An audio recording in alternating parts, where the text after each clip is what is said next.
Okay, hello. Now, this is what happens when you get a musician and an educator combined together. I just can't help myself but to come in and try to put together a little explanation of something. So, in last week, Giovanni was demonstrating on the piano about what harmonics were, and I thought, hey, why not actually take and put together and show you sort of this little picture about how it looks and would compare to what different sounds look like.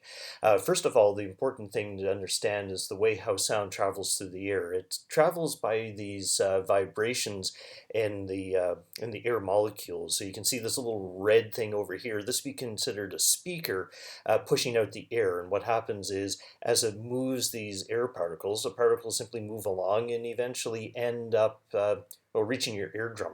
And of course, this red thing doesn't have to be necessarily a speaker. It could be any type of an instrument. It could be a string on a violin. It could be a column of an air in a wind instrument. Okay, but of course, the important thing here, if you take a look at the bottom, we've got this wave that's measuring basically how much compression happens to be happening at a certain point.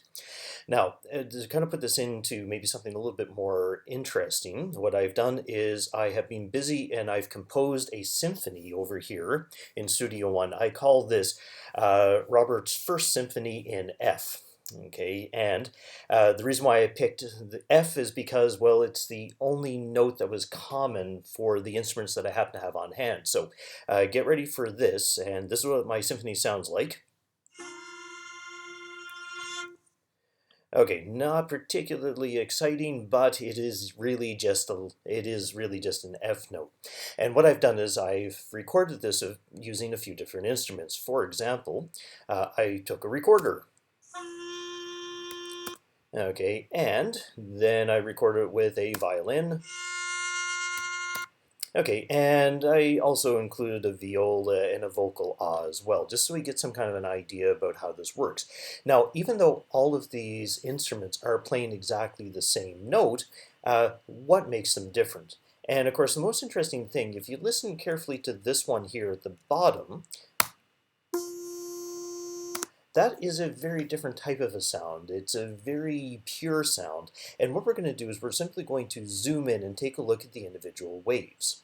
Okay, so here we go. We'll zoom in so we see what the waves look like. That's probably enough. And if we start down here in the green track, what we've got is we've got something called a sine wave. And of course, well, you recognize the sine wave from the previous image. Okay, and what it is, it's got absolutely no distortion. It's a nice pure wave. And this is the one that Giovanni was talking about, saying that these things don't actually exist in nature. Computers can certainly generate them, and that's exactly where this came from. Now, it's an interesting thing. Let me put a starting point right here. And I want you to compare that green one, here, I'll close this up a little tiny bit, to the blue one up top. And what I'm going to do is I'm just going to move this so it starts. And take a look at this, where it starts and where it ends. Okay, so here we go.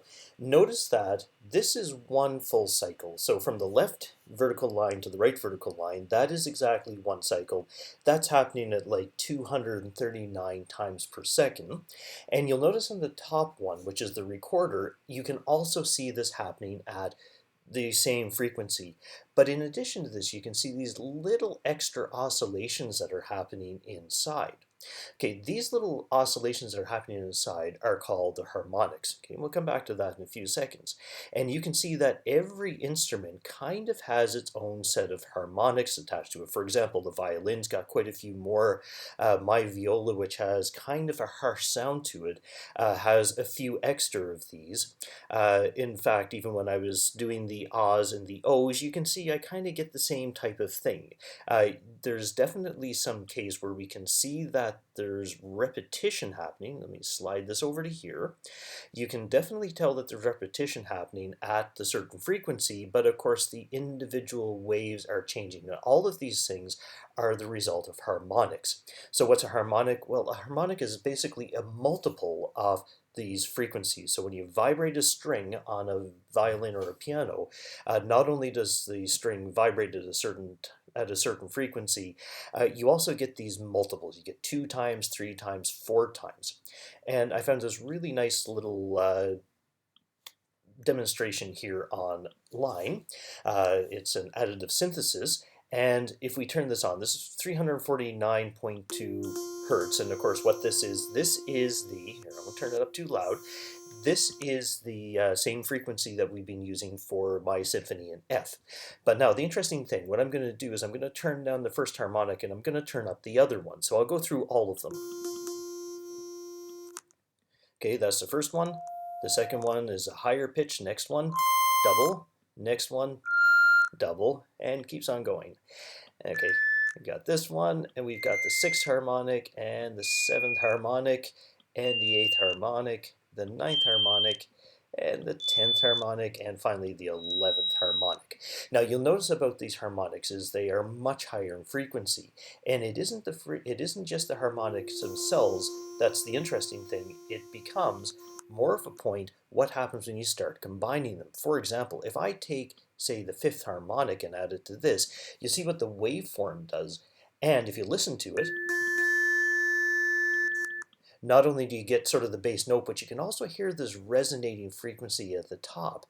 In fact, when you start to listen to these, you kind of almost imagine that recorder sound that I had.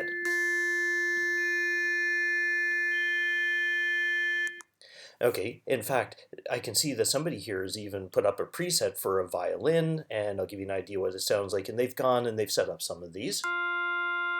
Okay, and yeah, you can kind of get the idea that yes, there's obviously some buzzing happening with these things. Anyway, so it's just an interesting thing because even though all instruments may be capable of playing the same sound, the actual sound wave that gets generated by the individual instruments through the formation of these harmonics is actually what makes the instrument sound quite different. The reason why I picked that recorder is because I knew that it was going to be very, very simple. In fact, that's exactly what ended up happening. It was such a simple thing that it was easier to see these overall fundamental frequencies. Unfortunately, I just didn't have anything else, but I imagine if you had a pipe organ with some very, very simple sounds to it, you would get exactly the same thing. And I believe that a flute would also be very pure in terms of this. However, you get something like a reed instrument, like a clarinet, and you're probably going to find that it's got a lot of these extra sharp harmonics because of the vibrating because of the reed vibration. Anyway, so just in case you guys were curious to see where these came from.